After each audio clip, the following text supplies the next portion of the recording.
Esto sacan de todo.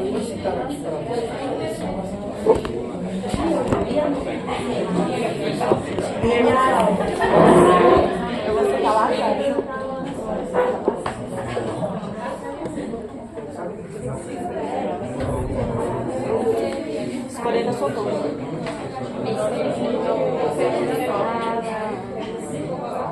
Muchachitos, ¿podemos empezar? Sí. Ya, pero no hagan bulla ya.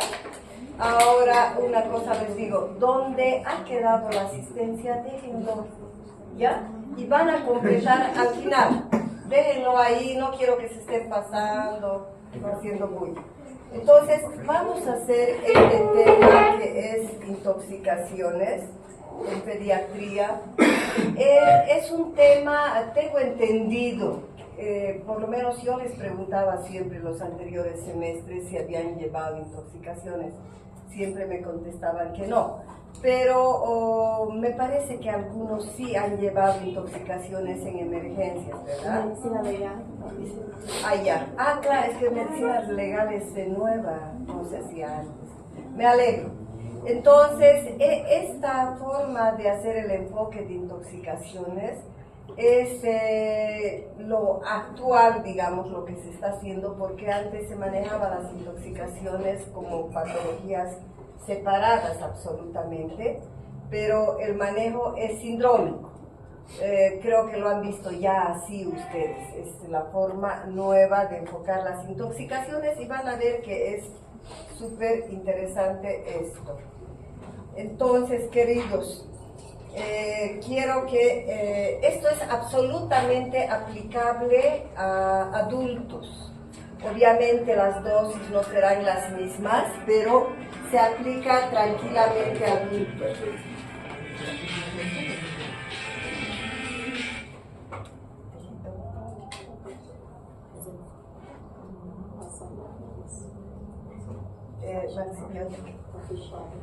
Sí, pero no vayas a comprar porque no he comprado otro. Andar recogiendo más. No, es que va a sobrar y hay uno más andando. Anda a la casa. Y tu papá debe estar ahí. Está tu padre. No, estoy yo en clase de Egipto. Anda, llama a tu papá. ¿Ya? Ya, chao.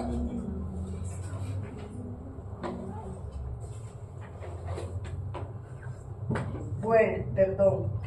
Les decía que este es un cuadro que se puede extrapolar hacia el adulto porque son los mismos tóxicos en realidad, es un tratamiento similar, lo que varía son las dosis, ¿ya? Entonces vamos a hacer una panorámica de este cuadro.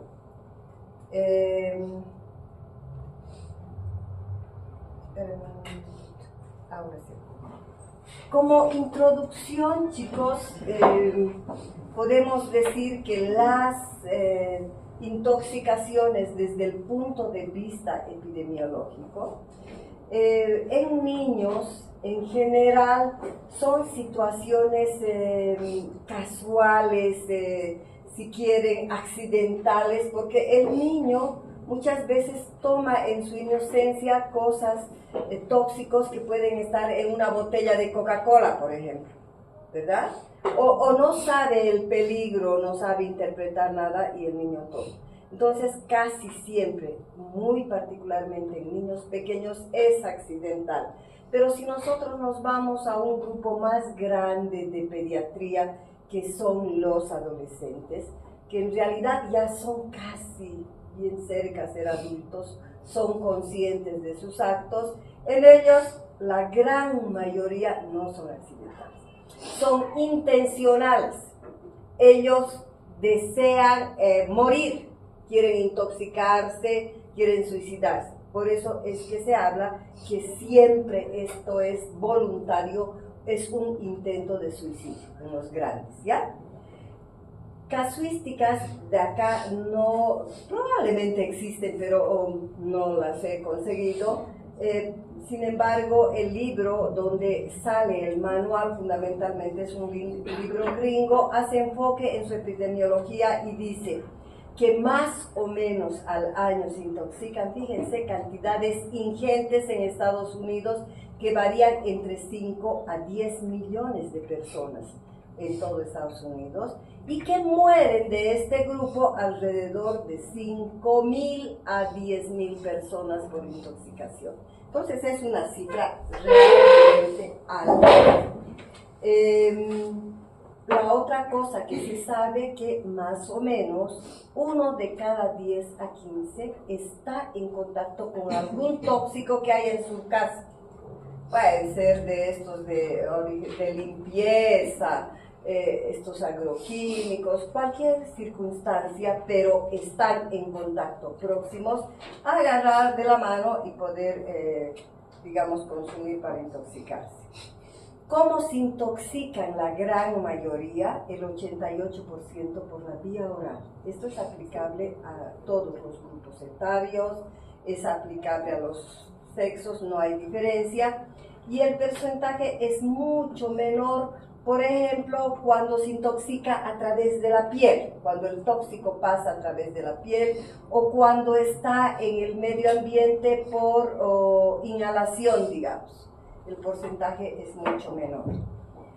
Se intoxican más en general preescolares, varones, en su domicilio, en la noche, en feriados y bajo el cuidado de los padres. Hay una serie de estudios, chicos, grande, en todas partes del mundo. Aquí también hay muchos estudios donde se ve que los principales accidentes, intoxicaciones, violencia, violaciones a niños, etcétera, ocurren en estas circunstancias, en el domicilio. Por ejemplo, al hablar de violaciones, se sabe que son gente que está en el entorno, son tíos, son primos, son abuelos, hasta padres, ¿verdad? Es en el domicilio, las quemaduras, los accidentes, todos estos problemas más ocurren en el domicilio que bajo el cuidado de, digamos, una guardería o de otra. Puede ocurrir también, pero es mucho más raro. ¿Y por qué en la noche o fines de semana? Porque a veces los padres trabajan y fin de semana se divierten, se emborrachan, etc. ¿Cómo es el diagnóstico o la sospecha de una intoxicación? En primer lugar, tenemos que tener bien claro, chicos, que hacer el diagnóstico de una intoxicación no es fácil, no es fácil. Entonces, cuando nosotros estamos en la consulta externa, en la emergencia, en una guardia, etc., nos viene un intoxicado, en general puede estar inconsciente la mayoría de las veces, entonces no podemos hacer una buena anamnesis. Y por otro lado, el cuadro clínico no es el clásico que estamos acostumbrados a ver, algo que nos oriente y que nosotros podamos decir, creo que es problema respiratorio, gastrointestinal o de cualquier tipo, sino cuando vemos un cuadro de difícil interpretación, un cuadro que no conlleva con los patrones habituales que estamos acostumbrados, debemos pensar que puede tratarse de una intoxicación, ¿ya? Esa es bien cierto. La anamnesis, en general, muy difícilmente hacemos con el paciente, porque la mayoría de los intoxicados no están conscientes. Muchas veces encuentra la policía, los vecinos, los familiares y los llevan, ¿verdad? Y no saben a veces nada. Pero, sin embargo, debemos tratar de conseguir el mayor número de evidencia o de situaciones que han pasado con este paciente. Entonces, por eso que la anamnesis debemos tratar de que sea lo más coherente y más completa de la gente que trae al intoxicado. Entonces, ¿qué es lo que debemos investigar? Investigamos la presencia de tóxicos en el hogar. Si cuando han ido a rescatar a este paciente han visto algún tóxico tirado, habitualmente ocurre así, ¿verdad? Están frascos vacíos, etc. El tiempo que transcurrió entre la ingesta y la consulta entre lo que lo encontraron al paciente. Y eso es vital, vital saber más o menos qué tiempo transcurrió, porque esto, chicos, me sirve para que yo haga algunos procedimientos que se pueden hacer como lavado, hacerlo vomitar, etcétera, si el tiempo ha sido breve. Pero si es un tiempo ya prolongado, hora y media, más de 2 horas, ya no se hace esto. Ya no se hace, porque se supone que ya está en el torrente sanguíneo tóxico. Y por otro lado, si recuerdan ustedes de sus conocimientos de farmacología, chicos, los venenos, los tóxicos, el alcohol, se absorben rapidísimo desde el estómago, ¿verdad? En cambio, el resto de las situaciones nutrientes, todo se absorbe casi gran mayoría en el intestino delgado. Entonces, esa es otra cosa que tenemos que considerar también. La vía de ingreso del tóxico es muy importante. El tipo de tóxico no es lo mismo un órgano fosforado que un clorado. No es lo mismo. El tratamiento será completamente diferente. El pronóstico, la evolución serán diferentes. Serán totalmente diferentes. Y la cantidad finalmente del tóxico que se ha ingerido. No es lo mismo un poquito que haya recibido una gran cantidad. Aunque existen tóxicos, ya lo saben ustedes, que con una miseria son capaces de fallecerse, pero son los menos comunes, ¿verdad? El examen físico, esto es bien importante. En realidad, lo que vamos a ver, chicos, es que a través, como no podemos hacer en términos generales una buena anamnesis, el examen físico nos va a orientar mucho. Y por eso que este enfoque moderno, nuevo de la intoxicación es en base a síndromes. Ya saben lo que quiere decir que es un síndrome, ¿verdad? Entonces, el examen físico está orientado a la agrupación en síndromes, ¿ya? Entonces, sin siquiera hablar, ¿será este tóxico? No, vamos a hablar de una forma para esa etapa inicial de la forma sindrómica, que vamos a ver aquí que no es difícil, pero que lo tenemos que aprender. Entonces, hay 4 síndromes claramente definidos, chicos. Tenemos el síndrome anticolinérgico, tenemos el síndrome estimulante, el simpático mimético, un síndrome depresor o opioide alcohólico también se llama, y finalmente el 4 síndrome es el síndrome colinérgico, ¿ya? Entonces, este primer síndrome descrito es el síndrome anticolinérgico. Más o menos ya están pensando ustedes en las sustancias que tienen estos medicamentos que tienen estas sustancias anticolinérgicas. Y vamos a ver que, por ejemplo, ¿qué medicamentos tienen estas sustancias anticolinérgicas? Las tienen aquí, lo más frecuente se está mencionando. El libro definitivamente también menciona lo más frecuente. Los antihistamínicos, ¿verdad? Cada vez utilizamos más antihistamínicos porque las alergias no es como hace 10 años ni como hace 20 años. Cada vez ha aumentado muchísimo más.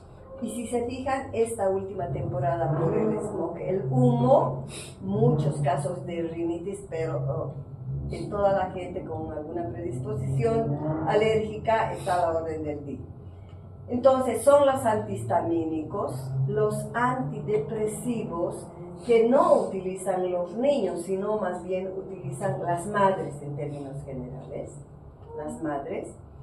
Los antipsicóticos, también en este grupo están todos los antipsicóticos para la esquizofrenia, para los diferentes tipos de psicosis. Los antiespasmódicos, que el manejo en niños, chicos, de los antiespasmódicos deben ser como como 3 décadas que legalmente se ha dejado de utilizar, se ha descontinuado. Son los antiespasmódicos, el Imodium, que todavía alguien utiliza en los adultos, ¿ya? Pero en niños es totalmente contraindicado porque produce ilioparalítico, no se debe utilizar. Entonces ahí están antiespasmódicos, la atropina y el chamico. No sé si conocen ustedes, esta es una planta, el chamico, que tiene, que hay en todas partes, en los terrenos baldíos, en el campo. Es una planta que tiene unas hojas en forma de estrella, las hojas son grandes, son verdes y algunas medias rojas, que yo ya sé el nombre en el Brasil, en portugués, creo que llaman ustedes mamona, ¿verdad? Es una hoja grande que habitualmente los niños juegan como paraguas y que tiene unas semillas parecidas a poroto, ¿verdad? Y con unas, sus semillas con unas espículas así, de color rojo. Entonces, esto... sí se ubican, ¿no es cierto? Sí. Es una semilla brillante y que tiene, antes de sacar esto, tiene unas espinitas ahí afuera. Pero creo que ya me han enseñado los chicos, se llama mamona. Esta tiene estas sustancias. Y los niñitos pequeños juegan mucho, las mujercitas particularmente, a la comidita. Y cocinan y agarran estas semillas, muelen, cocinan. Y algunas veces han comido.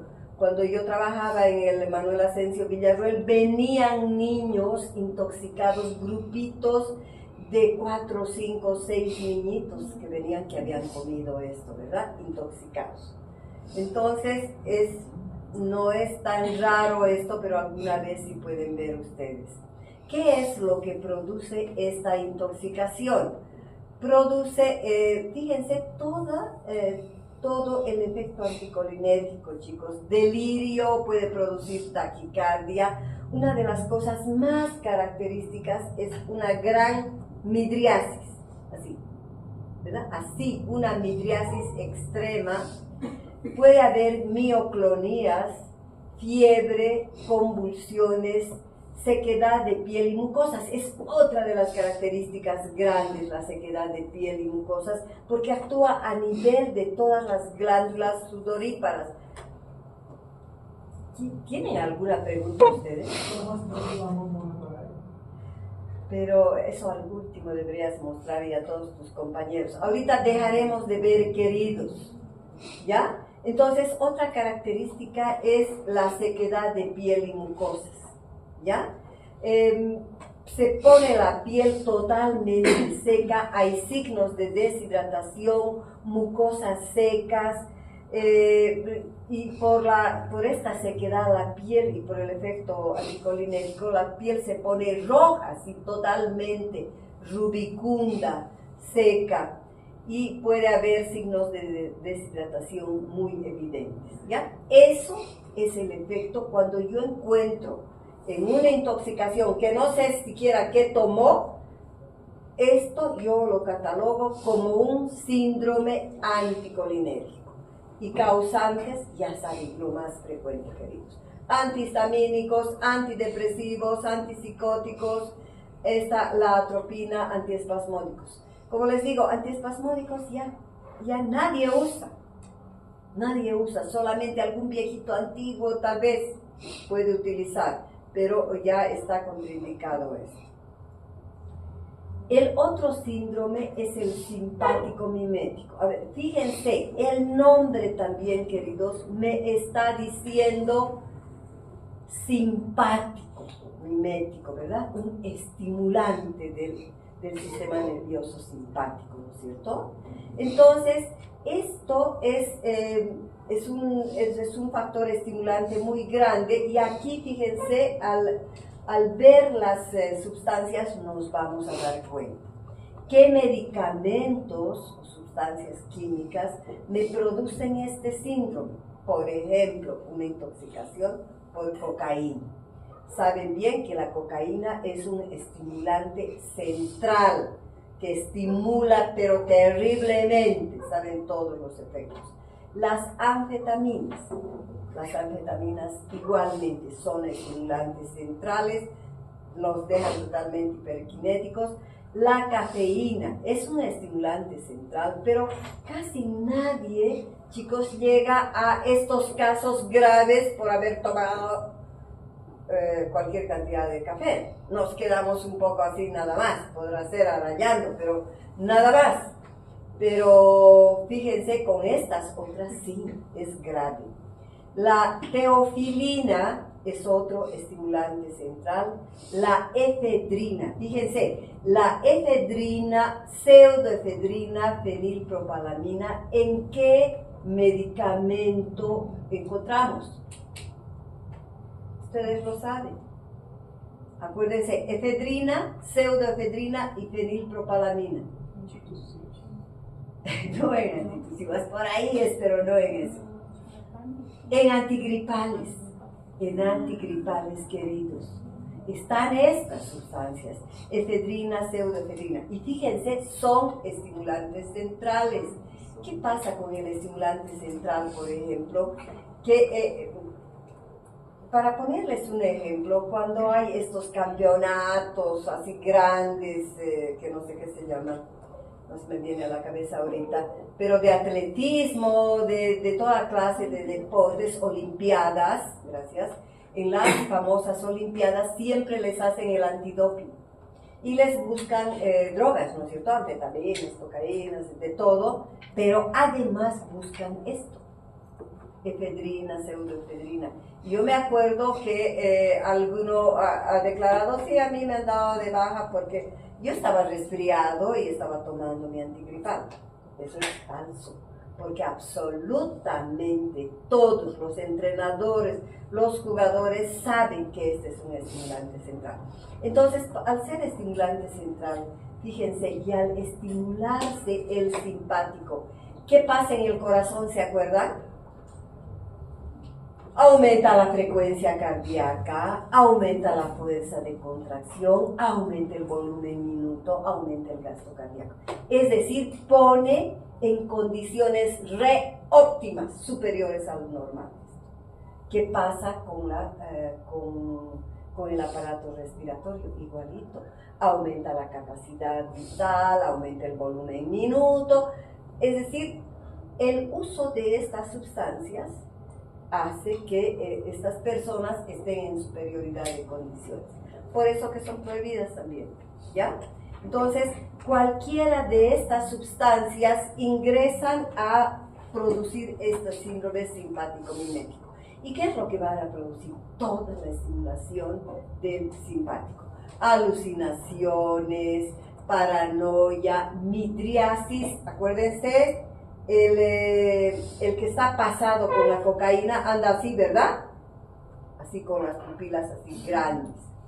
Hay taquicardia, hipotensión, hiperreflexia, hipertermia, diaforesis y finalmente cuando está bien pasado siempre por estos medicamentos puede llegar a presentar convulsiones, coma y muerte, ¿no? Ese es el síndrome simpático-mimético, fácil de diagnosticar, queridos, porque van a ver ustedes toda la estimulación central en el paciente. Este síndrome opioide alcohólico es absolutamente lo contrario del anterior síndrome. Lo contrario, ¿ya? Este es depresor central. Y entonces, ¿qué cosas me deprimen el sistema nervioso central? Los narcóticos y anestésicos, ¿verdad? ¿Saben eso ustedes? Saben que están utilizando incluso ahora una serie de narcóticos, estos medios zombies, ¿no es cierto? ¿Qué pasa con los narcóticos en general? Cuando están en una cirugía y el paciente está anestesiado, baja la frecuencia cardíaca, baja la frecuencia respiratoria, baja la presión arterial, casi a un 50%. Por eso que esto está bien monitorizado. Y antes, en las cirugías donde no siempre habían monitores, el anestesiólogo, pero estaba al lado del paciente con el tensiómetro acá, con el estetoscopio pegado al corazón y cada rato andaba viendo cómo estaba la presión, si estaba bajando o no, porque se está trabajando un 50% menos. Y entonces un exceso de un determinado anestésico bajaba mucho. Esa es la razón por la que en las cirugías muchas veces cuando hay muerte, ¿a quién le echan la culpa? Al anestesiólogo. Casi siempre dicen yo operé muy bien. ¿Quién no controló fue el anestesiólogo? Eso ya es más difícil ahora porque está monitorizado y con ruido, ¿no es cierto? Y cuando para es ya tú ves, ese rato puedes activar. Entonces, aquí en esta sintomatología nosotros vamos a encontrar toda la depresión de diferentes situaciones. Podemos encontrar lo más frecuente una depresión cardiorrespiratoria, con bradicardia, hiporreflexia, hipotermia, hipotensión arterial, edema agudo de pulmón. Puede haber convulsiones, pero en este caso, en el opioide alcohólico, que es lo contrario del anterior, del simpático mimético. El simpático mimético está midriasis, ¿verdad? Como este es lo contrario, vamos a encontrar miosis, la pupila está así, miótica. Encontramos miosis, podemos encontrar ilio. Entonces, todo lo que chicos, es lo que ocurre con el alcohol. ¿Ya? Entonces, aparte de los narcóticos anestésicos, ¿qué otros medicamentos me producen esto? El meprovanato, la clonidina, que son rarísimos. Pero el alcohol es súper frecuente. El alcohol es súper frecuente. Hace unos 10 años más o menos hubo un caso bien sonado aquí. Se fueron de excursión un grupo de niños alrededor de 10, 11 años, hijitos de papás toditos de uno de los colegios, eran de 2 colegios de los más caros que hay acá, y se fueron a Pairumani. Entonces, como eran bien hijitos de papás platudos, estos sacaron whisky de la casa de sus papás y se fueron a tirar una farra en Pairumani con whisky. Chiquillos, 10, 11 años. Entonces, de estos se intoxicaron, que se ponga un whisky un niño que no sabe y cómo habrán tomado, a veces con una pequeña porción, estos sí están intoxicados. De estos los descubrieron más bien, llegaron al Hospital Seton, a la Caja Nacional y 2 fallecieron. 2 de estos. Para que tengan una idea cómo es. Ahora, vemos nosotros también algunas situaciones, particularmente en los indigentes, ¿verdad? En los alcohólicos que han tomado, no han comido nada terriblemente. Porque el resto más o menos sabe tomar, pues. Entonces, el alcohol es bastante frecuente. El etanol es re tóxico, ¿no es cierto? Las benzodiazepinas, que son como los tranquilizantes menores, ¿no es cierto? Son ansiolíticos. Y el fenobarbital, que es utilizado como anticonvulsivante.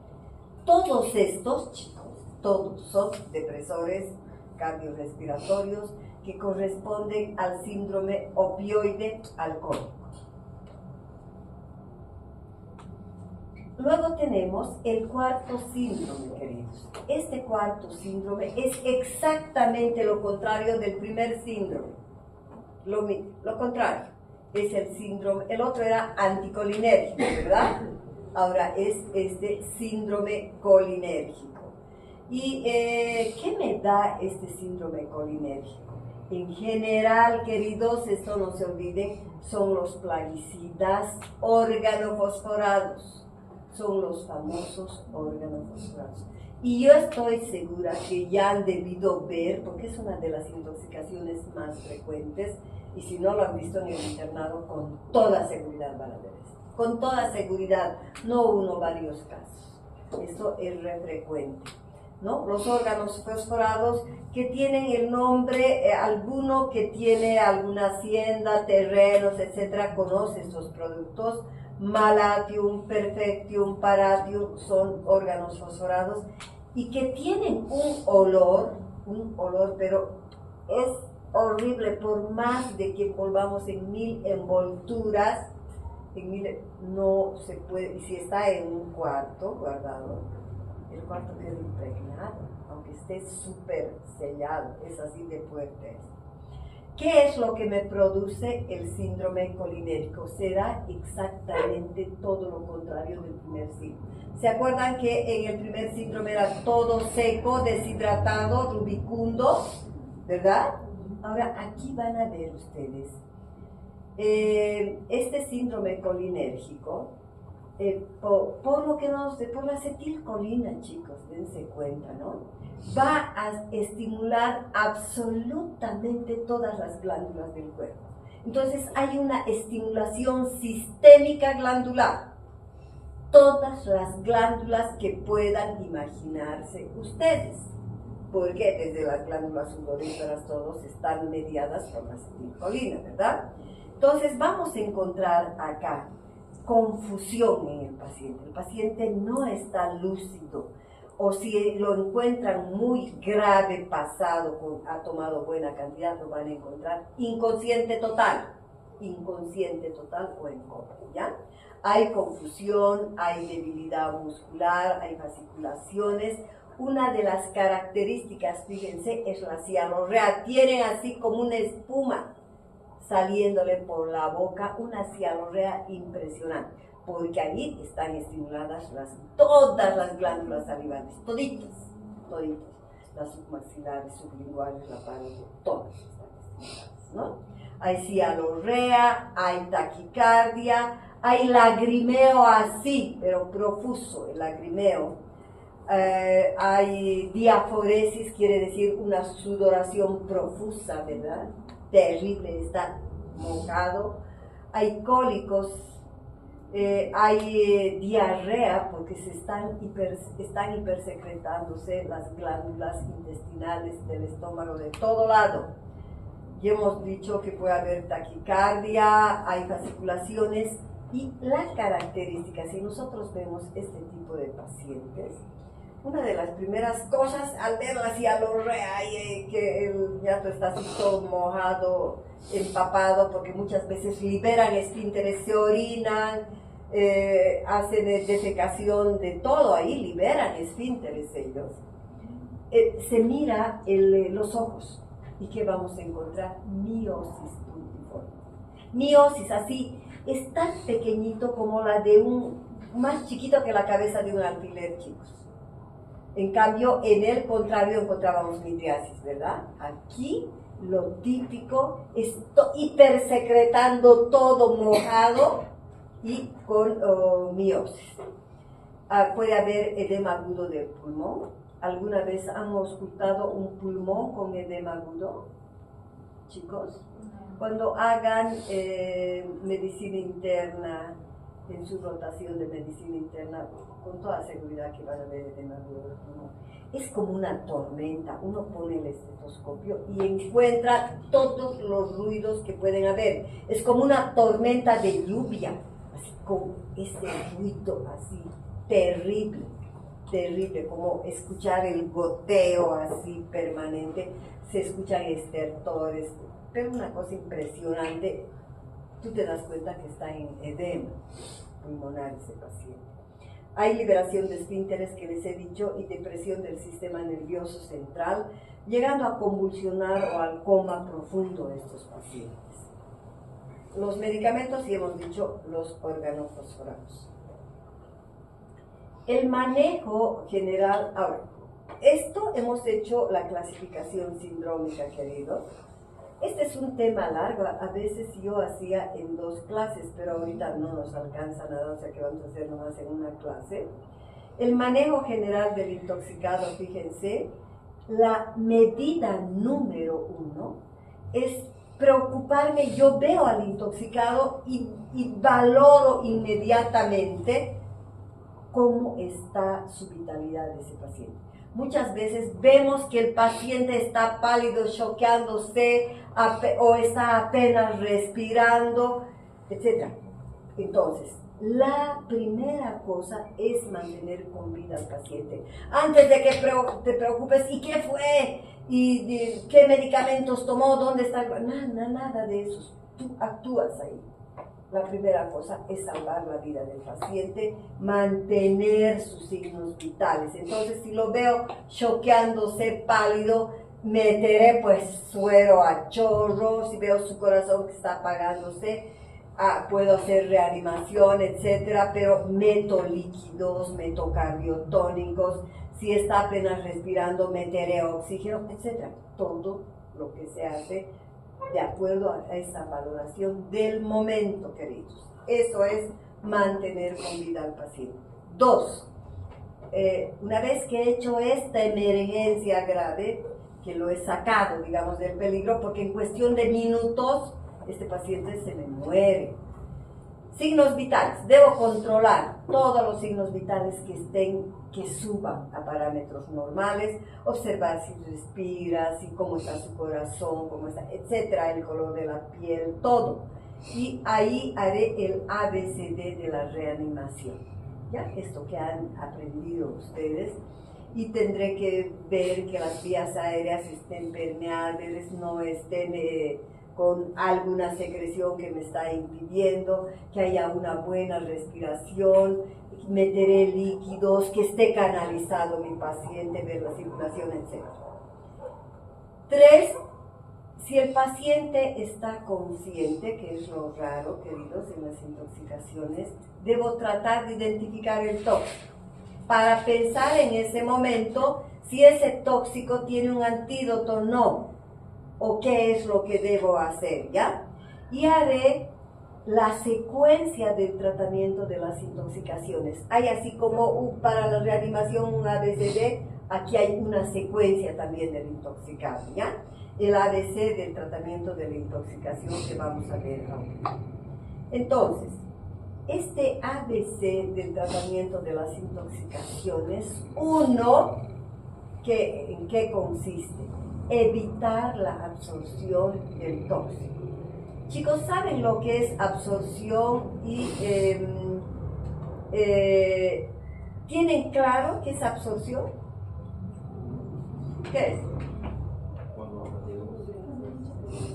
Cuando una determinada sustancia pasa al torrente sanguíneo, ¿verdad? Ahí se ha absorbido a través de donde sea, pero está en el torrente sanguíneo. Eso es absorción, ¿ya? Resorción es otra cosa, ¿verdad? Entonces, evitar la absorción del tóxico, es decir, evitaremos que ese tóxico de la vía digestiva pase a la sangre, ¿verdad? Eso quiere decir. Entonces, una de las cosas que se indica es provocar vómitos. Y todos los libros, todos sin excepción, lean de adultos, de niños, el manual de toxicología, todos mencionan el jarabe de ipecacuanha. ¿Conocen ustedes este jarabe? ¿Han escuchado? ¿No? ¿Verdad? Yo tampoco, nunca lo he visto, chicos, nunca, no lo conozco. Pero está, buscando un poco, he averiguado que este jarabe sacan de un árbol de la Amazonía. Pero que tiene una virtud de provocar vómitos así, pero inmediatos, produce vómitos. Entonces, siempre está mencionado esto, tal vez en otros lugares sí lo tienen, pero yo no lo conozco, queridos. Entonces, ¿en qué situaciones está contraindicado los vómitos? Ya se darán cuenta, es muy simple, es como en la hidratación. Cuando hay un compromiso del estado de conciencia, porque ese sí se me broncoaspira, ¿verdad? Si está en coma, no puedo hacerle vomitar. Cuando ha habido ingesta de cáusticos, ustedes saben que el cáustico quema a la entrada y si le hago vomitar, quema a la salida y me empeora la lesión. Entonces entonces no se hace. En hidrocarburos alifáticos, por el peligro también de pasaje al sistema respiratorio, y cuando el tiempo es prolongado, más allá de hora y media, 2 horas, algunos dicen, no se debe hacer porque se supone que ya está en el torrente sanguíneo. No tiene sentido hacer eso, ¿ya? Y la otra situación es el lavado gástrico, que es un procedimiento, chicos, ay no, es horroroso. Yo me acuerdo cuando hacía el internado, habían unos capísimos en el hospital Viedma, los porteros, pero que eran capos estos. Por ejemplo, eran los encargados de desvolvular a los pacientes y ellos te decían, doctora, vaya a atender ese vólvulo, así, ya, del diagnóstico te avisaban ellos. Eran los encargados de colocar el edema, ellos desvolvulado y entregaban al cirujano, y los lavados gástricos lo hacían estos señores. Y yo me acuerdo que era tan traumático, el libro mismo dice, es un procedimiento de mucho riesgo, Estos venían con sus baldes así grandes ya preparados, sabían preparar con sustancia jabonosa, no sé qué cosas podían, y venían con la sonda para lavado gástrico, es infame, no les miento, así de gruesa creo, terrible, no sé cómo de terrible será que te introduzcan semejante sonda, si para el endoscopio que es tan delgado hay que sedar, porque produce una sensación de náuseas, ¿verdad? Pero les introducen esto, meten un líquido, sacan, aspiran, meten y bueno, hacen el lavado gástrico. Yo me acuerdo que una vez a mí me impresionó tanto porque veía las caras de los pacientes y era una muchacha joven que había tomado benzodiazepinas, ni siquiera mucho, pero el jefe de guardia ordenó que le hagan lavado gástrico. Entonces, a mí me pareció bien raro y le fui a preguntar, yo le dije, doctor, ¿y por qué ha ordenado usted lavado gástrico si no era grave? ¿Y saben qué me contestó? Eran pues con una experiencia increíble, para que nunca más en su vida intente tomar, para que no, ese es escarmiento, me dijo, nunca más. Realmente yo creo que es así porque debe ser la peor experiencia que pasan las personas. Este procedimiento de riesgo se puede hacer, puede producir broncoaspiración, puede producir perforación, al hacer los vómitos se broncoaspiran y pasaje de líquido al intestino delgado. La segunda situación es favorecer, fíjense, hace rato era evitar la absorción, con B, evitar que pase al torrente sanguíneo. Pero esta es absorción, con D. Eso es totalmente diferente, ¿ya? Absorber quiere decir, absorber, utilizar un determinado producto y arrancar. Es decir, es una especie de diálisis, ¿ya? Entonces, favorecer la absorción del tóxico, ¿qué es lo que se utiliza en términos generales? Ya saben ustedes, es el carbón activado o carbón vegetal, que es el absorbente por excelencia, absorbe el tóxico. Este carbón, ¿saben cuál es el carbón activado, no es cierto? Sí. ¿Cuál? ¿Cuál? El carbón es el carbón de la parrillada, chicos. Es ese carbón, es carbón vegetal. Vegetal. ¿Perdón? Muy bien, ese también es vegetal. Entonces, fíjense, este carbón vegetal, si se fijan ustedes, tiene unas celdillas, ¿no? Tiene unas celdillas, unos huequitos. Entonces, aún moliendo en la composición, si uno mira al microscopio, el carbón tiene unas celdillas pequeñas. Entonces, cuando se prepara este carbón molido, se les da con agua, el tóxico se mete a estas celdillas y entonces se elimina, saca el tóxico de afuera, ¿ya? Entonces absorbe el tóxico y lo elimina junto con las heces. Ahora, este antídoto universal ya no está en los libros modernos, queridos, ya no. Para hacer este tema yo busqué, no había, pero nosotros sabíamos cómo se preparaba esto, pero busqué, encontré un libro de enfermería relativamente antiguo también, y es este. ¿Por qué les doy, queridos? Porque muchas veces aquí es ridículo que me esté ocupando de hacer esto. Si estoy en la ciudad, yo me voy ese rato al hospital, ¿verdad? Para que reciba su tratamiento adecuado. Ahí voy a tener todo, oxígeno, sueros, absolutamente todo.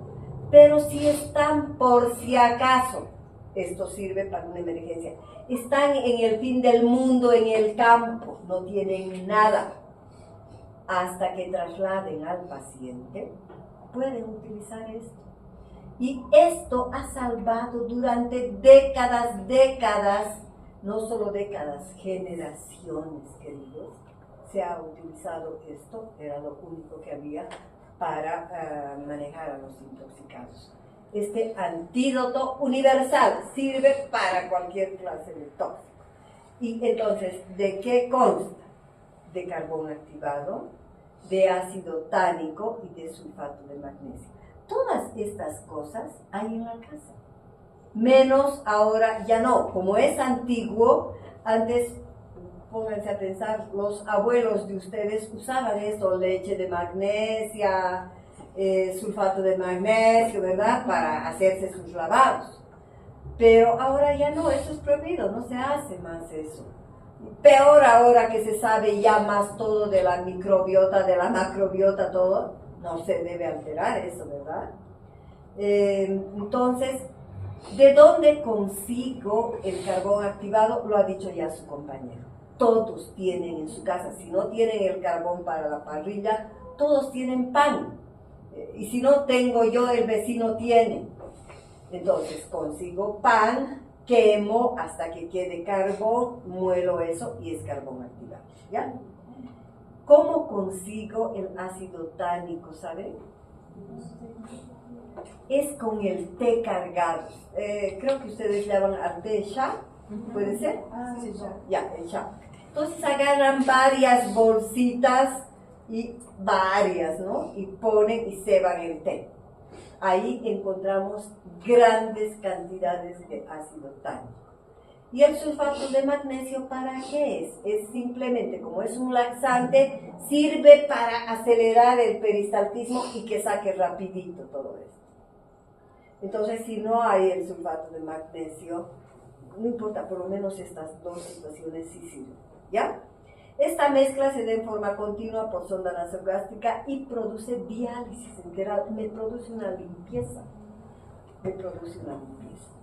Entonces, no les estoy diciendo que hagan eso, sino les sirve para emergencias, bien claramente les he dicho.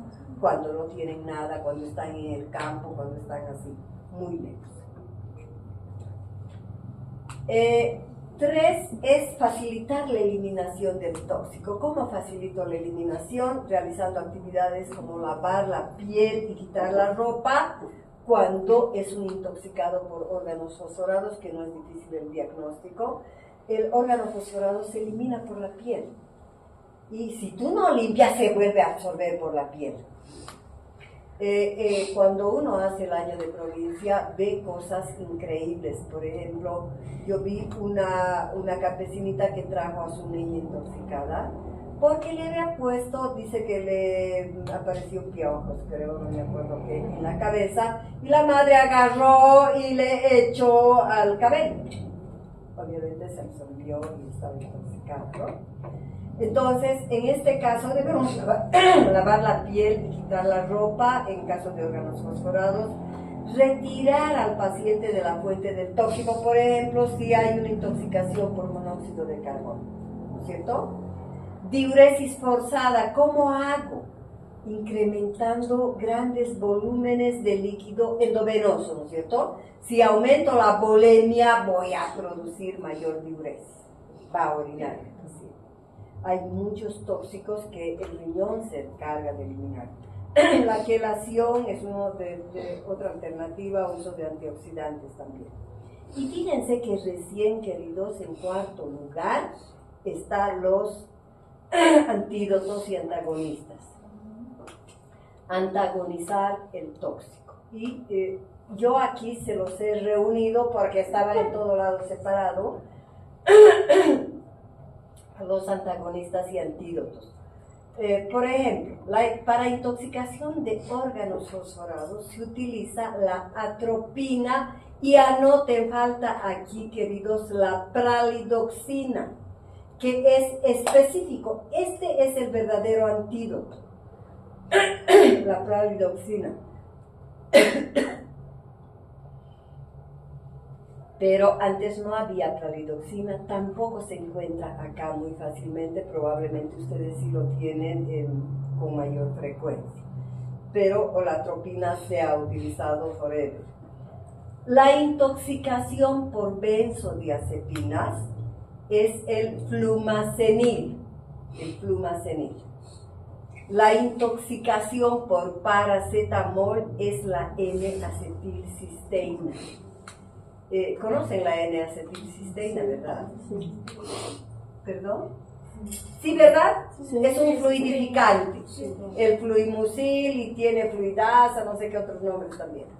Es el famoso fluimucil. La intoxicación por morfina es la naloxona, que se utiliza en general para estos opiáceos. Y la intoxicación salicílica, este no es antídoto para la intoxicación salicílica. Antes era frecuente porque se tomaban aspirina, ahora ya no se utiliza casi. Y esto sería, digamos, un antagonista, ¿verdad? Si está en acidosis metabólica, le doy bicarbonato. Es el bicarbonato de sodio. Es un antagonista. Ahora aquí vamos a ver rapidito las intoxicaciones más frecuentes. ¿Cuánto nos queda? Nos queda menos de media hora. Vamos a terminar, queridos. No tengo intención. Hipnóticos y barbitúricos. ¿Qué clase de intoxicación me van a producir? Opioide alcohólico, ¿verdad? Es un depresor cardiorrespiratorio. El más utilizado de estos, por ejemplo, alcohol no va a ser en niños tanto, pero en el adulto sí es el alcohol. Pero acá, en niños, es frecuente el fenobarbital. Muchos niñitos toman el anticonvulsivante de elección. En los niñitos pequeñitos es el fenobarbital. Obviamente, dependiendo del tipo de convulsión o de epilepsia, se pueden utilizar otros. Pero el fenobarbital, tienen que saber ustedes, que actúa sobre el sistema nervioso central, produciendo depresión cardiorrespiratoria severa, queridos, severa. Y hay un compromiso del estado de conciencia, coma, obnubilación, confusión. Hay, como es depresor, todo lo que hemos visto: hiporreflexia, hipotermia, hipotensión, bradicardia, shock, palidez y llenado capilar lento. ¿Cómo trato yo esta intoxicación? Va dirigido al mantenimiento de funciones vitales. No hay antídoto, no hay antagonista, queridos. Entonces es como esté el paciente y yo tengo que tratar de sacarlo a este paciente. Por eso dice, va dirigido al mantenimiento de funciones vitales. Se puede llegar a la intubación endotraqueal, porque está dejando de respirar, ya no respira, hacen parada respiratoria, una buena ventilación, hacen hipotermia, calor local permanente, soluciones isotónicas para subir la presión arterial que está bajándose y se está choqueando, sustancias vasoactivas como la dopamina, el corazón está parándose, una dopamina y le empieza a funcionar. Diuresis alcalina forzada a doble requerimiento para eliminar el tóxico. Muchas veces hacen acidosis con bicarbonato de sodio. La intoxicación por benzodiazepinas. Fíjense, las benzodiazepinas, como no es tan frecuente acá. No sé cómo es en el Brasil, queridos, pero en Bolivia no es muy frecuente el uso de benzodiazepinas. Las que más utilizan definitivamente son las mujeres, como ansiolíticos, ¿verdad? No pueden dormir y se acostumbran, toman toda clase de estas benzodiazepinas que están dentro de la clasificación como tranquilizantes menores, ¿verdad? Y ya saben, todos estos diazepanes, todo esto que hay, merocepan, el neuril, todas esas cosas. Usadas ampliamente como sedantes a nivel mundial, por lo tanto, al alcance de niños y adolescentes, es la primera causa de intoxicaciones, particularmente en Estados Unidos. No, acá queridos. ¿Utilizan mucho en el Brasil? Sí. Ya.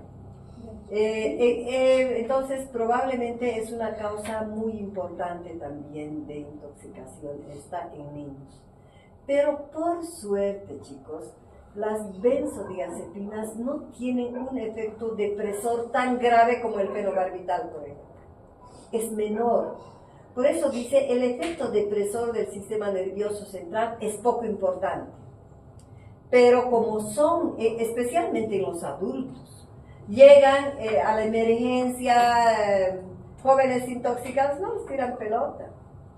Que duerma, les dicen, duermen 2 días, pueden dormir, se levantan frescos como una lechuga después de haber dormido bien, no pasa nada. Por eso dice que la sobredosis no suele revertir gravedad, textual en el libro. Pero en niños he visto intoxicaciones en los chiquititos que se tomen una cantidad grande, sí produce depresiones serias, ¿ya? El diagnóstico es con antecedentes de la ingesta y la clínica, y el tratamiento mantener funciones vitales, y ya sabemos que tiene antídoto, el flumazenil, no se olvide. El flumazenil de 0,1 a 0,3 repetir cada 60 minutos hasta que mejore el paciente. La intoxicación por paracetamol, chicos, esto es grave, pero la cosa buena es que se necesita dosis altísimas para intoxicarse por paracetamol. Y ahora, hay laboratorios serios, como lo es Bagoc, que saca su paracetamol, el Nodolex, no le han cambiado el sabor y es horrible, horrible. El niño prueba, vomita, no quiere tomar. Entonces, ellos se guardan las espaldas. Entonces, ningún niño probando esto se va a echar feliz como los jarabes de amoxicilina, sabor a fresa, a cherry, a durazno, lo que sea. No ocurre eso. Este niño no toma. Esa es la razón por la que las farmacéuticas serias no cambian, no le adicionan saborizantes. Prefieren que no tomen, pero a que se intoxiquen, porque la intoxicación es gravísima, ¿no? Pero les cuento que antes no había una sola línea que tenía saborizante, pero ahora ya escucho decir, tiene un saborcito a no sé qué frutita, plátano, a no sé qué cosa. No es lo mejor. Esas son las más irresponsables. La absorción del paracetamol es rápida, entre 50 a 60 minutos. Los adultos y adolescentes, fíjense, los adolescentes ya casi son los grandotes, especialmente casi adultos, ¿verdad? Se intoxican con dosis mucho menores que los bebés pequeños. Fíjense, se intoxican con 150 miligramos kilopeso. En cambio, los niñitos menores de 6 años se intoxican con cantidades más grandes, como 200 miligramos kilopeso. Fíjense, ¿cuánto es la dosis de paracetamol, queridos? De 10 a 15 miligramos kilopeso dosis, ¿verdad? Y aquí se necesitan cantidades así de grandes.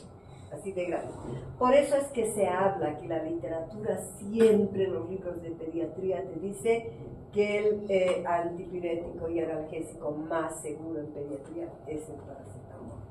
Pero si ha ocurrido algún problema de intoxicación, es grave, porque produce un daño hepático severo que puede llegar, chicos, a la insuficiencia hepática fulminante con muerte en 2-3 días. Así, rapidísimo. Se hace insuficiencia hepática fulminante. Ahí tiene un gran incremento de enzimas hepáticas, las transaminasas, la fosfatasa alcalina, las transaminasas, la oxalacética y la pirúvica van a estar sumamente elevadas y a veces puede producir esto que les he dicho, insuficiencia hepática fulminante con encefalopatía hepática y muerte, rapidísimo, no en varios días. Si ha sido muy grave la intoxicación, ni que vaya a ningún lado, se produce la muerte, ¿verdad? Y ya saben, porque hemos hablado de esto cuando hemos hecho tuberculosis, ¿verdad? ¿Por qué mueren, queridos? ¿Por qué mueren los niños o cualquiera? ¿Qué es lo que hace solo el hígado que no hace ningún órgano más? La conversión, no se olviden, es la segunda vez que les digo, la conversión del amoníaco en urea. Solo el hígado hace ese papel. Y entonces, si está en insuficiencia hepática, no hará esta conversión. Y habrá un acúmulo de amoníaco en urea grande que entrará en coma hepático inmune. ¿Ya? Se muere, porque solo el hígado. Por eso es que no se puede prescindir del papel del hígado por esta situación. Entonces, ¿qué es el tratamiento de esta intoxicación con paracetamol? Este tiene un antídoto que es la acetilcisteína y se da 140 miligramos kilopeso dosis de carga y 70 miligramos de dosis de mantenimiento cada 4 horas hasta completar 17 dosis. Pero ahora ya hay por la vía, cuando menos hay ampollitas que han salido hace poquito tiempo. La otra intoxicación es la intoxicación salicílica, que antes era frecuente, pero que ahora es extremadamente rara. Porque fíjense, hasta la década del finales del 80, yo creo, finales del 80, chicos, se ha sacado de uso común y corriente la aspirina, la aspirineta particularmente. Antes uno iba y en cualquier tiendita de barrio había rinchiquito, aspirineta, calmadorcito, todo que era ácido acetil salicílico de 100 miligramos. Y había la aspirina para todo, las mamás nos curaban todo con aspirina, ¿verdad? Pero ¿qué sucedió en Estados Unidos? La asociación de la ácido acetil salicílico en enfermedades virales, muy particularmente con la varicela, se relacionó con el síndrome de Reye. Entonces, en Estados Unidos han tenido una casuística grande de síndrome de Reye relacionado aspirina, ácido acetil salicílico, mejor es lo correcto decir, con enfermedades virales, fundamentalmente con la varicela. Ahí se ha sacado a nivel mundial, en todo lado. Y entonces ahora tiene indicación precisa, ¿verdad? ¿Para qué se utiliza? Como antiagregante plaquetario, ¿verdad? Se utiliza como antiagregante plaquetario. Nada más. Entonces, dice la intoxicación de esta bajó en un 72% por reducción del uso y debido a la asociación con el síndrome de Reye.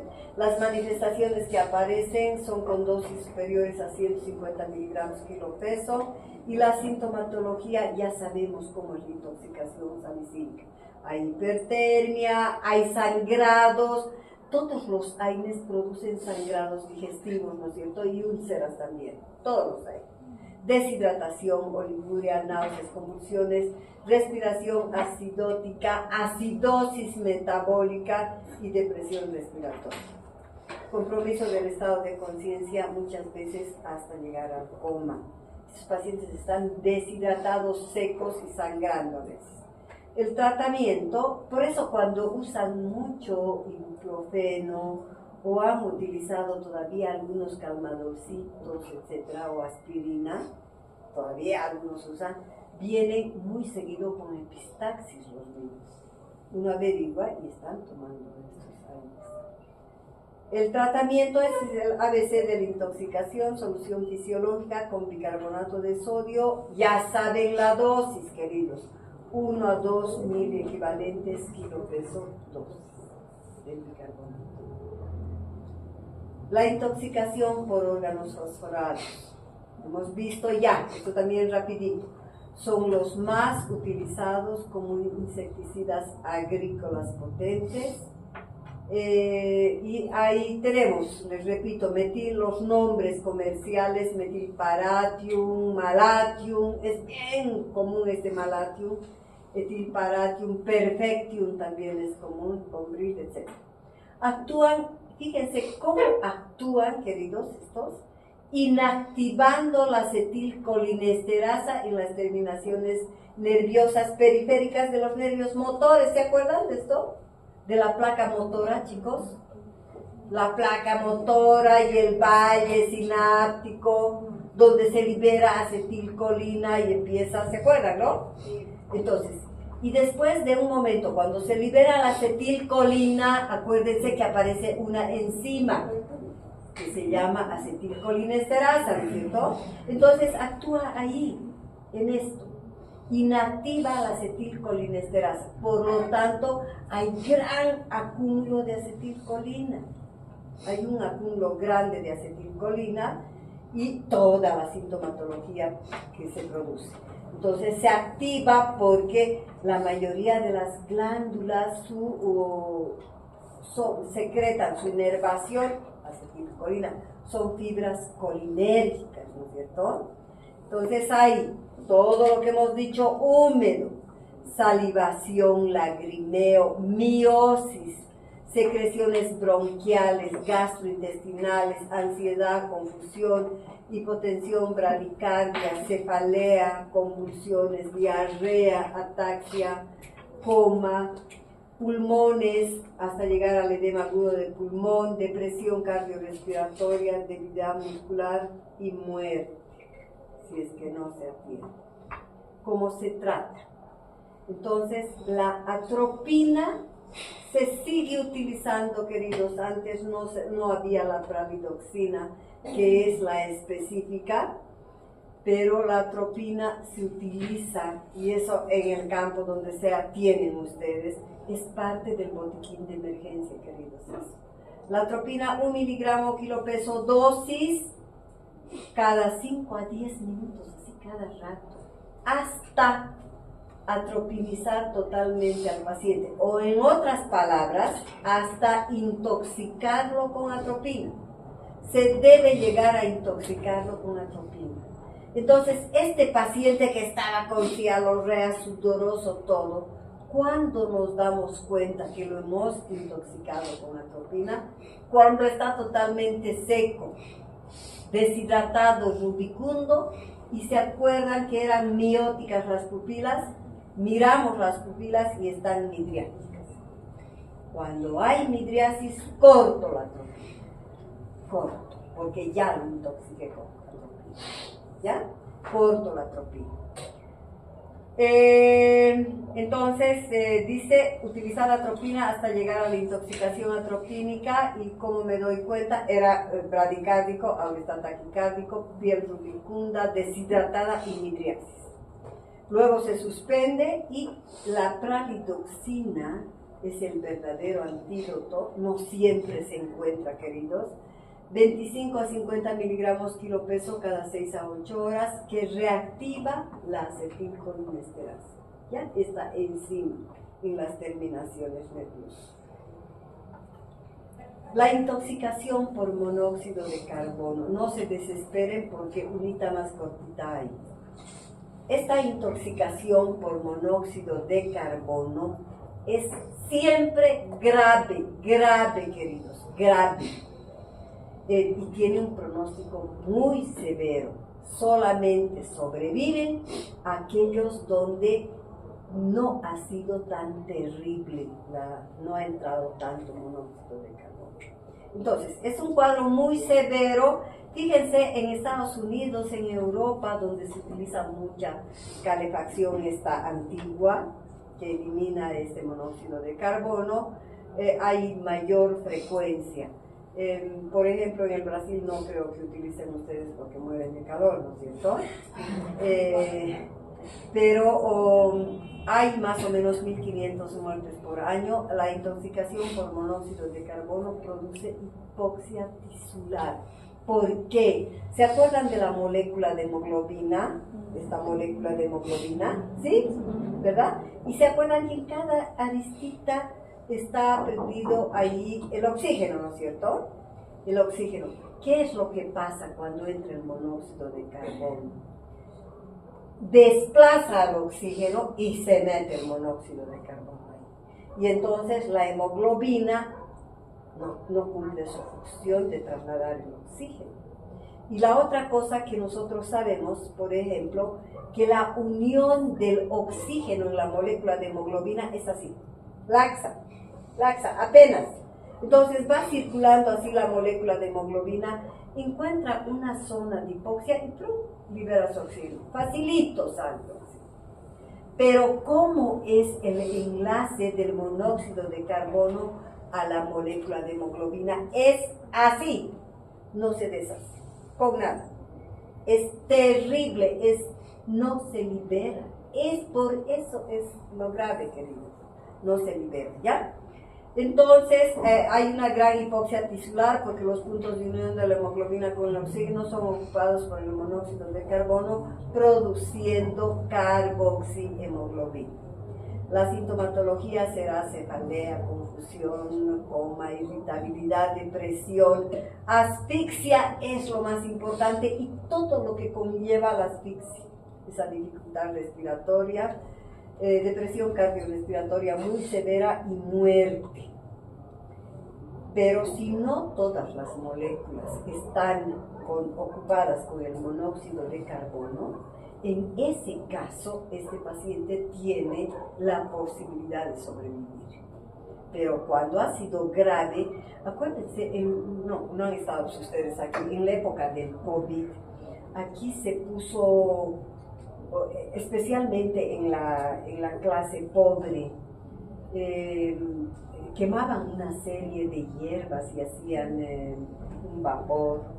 Y a veces han habido unos 2 o 3 casos bien sonados de familias enteras que han muerto por eso.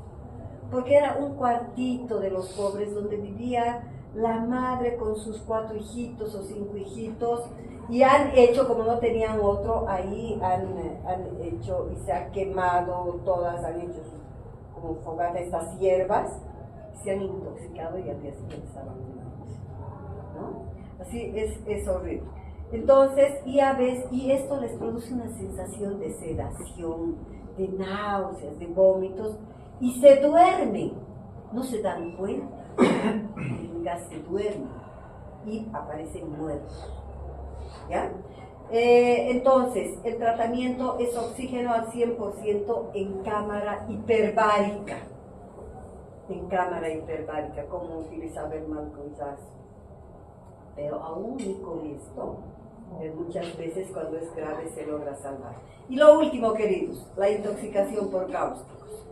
La intoxicación por cáusticos pueden ser óxidos, bases, cualquiera de estas, pero que en términos generales lesionan el esófago o lo perforan. Ese es su principal órgano de choque desde la boca, ¿verdad? Van quemando, lacerando la boca y el esófago.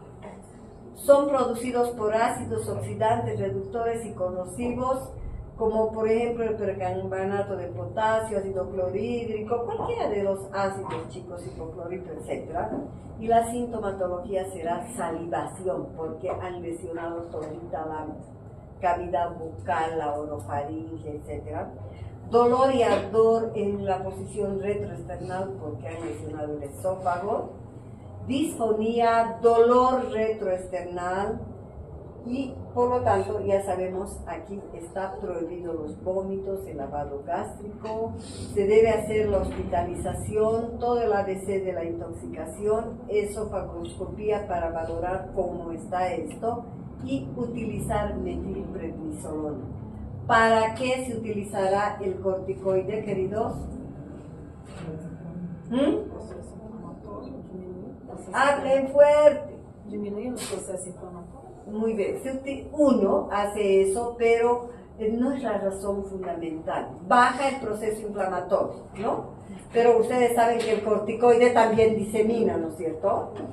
La razón fundamental es que el corticoide se utiliza para prevenir que el esófago quede así esterosado, hecho una cuerda y que no pueda pasar y que le tengan que cortar.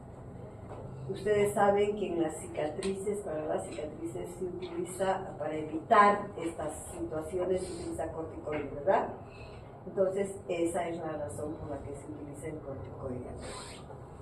¿Listo, queridos? ¿Tienen preguntas? ¿Preguntones?